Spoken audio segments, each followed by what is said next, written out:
welcome sa School of Living Traditions sang Hamindan Capiz. Amon na ini ang amon nga mga products. This is the product sang School of Living Tradition. Abaka, ang abaka ang amon nga one town one product. Kag out of the abaka fiber, amon ni siya ang amon nga himo nga barong kag kimuna.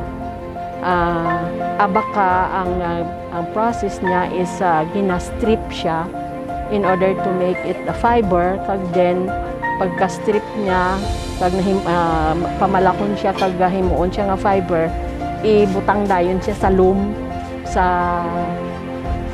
sa habulan, kag dayon ang habol mahimo na siya dayon nga amo na siya ni. Then pwede na siya dayon bordahan kag tahion nga amo na siya dayon sini. So ang birang amo na siya ang amon nga traditional attire, amo na siya ang bayo sang amon mga katigulangan sang una.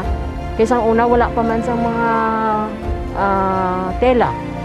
So out of their knowledge, out of their indigenous knowledge systems and practices, nakahimo sila sang habulan, naka-come up sila sang isa ka cloth nga birang. Kag amo na siya dayon ang nahimo nila nga kimuna.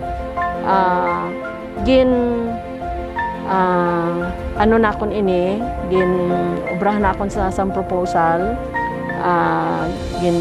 Buligan ako na sang Provincial Tourism and Cultural Affairs Office nga kami sa Doli, then after sa Doli kay samad sang Yolanda ang amon nga loom during the Doli kay mga kahoy lang, naka-avail kami sa Rotary Club of Rojas.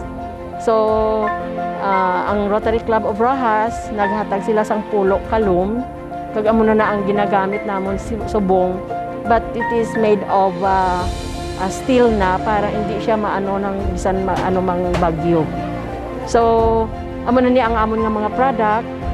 We are ginasell namon ini, nakalabot na kami sa Manila.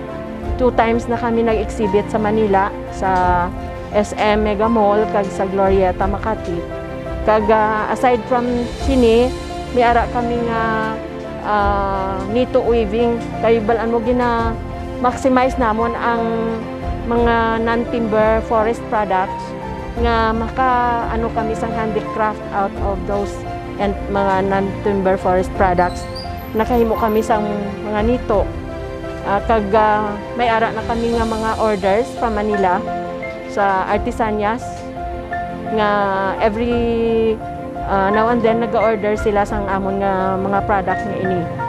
Ang kimuna we are selling it 3,000 pesos, pero ang barong ginasell namon 4,000. Oo. So damo naman na ang amon nga mga product.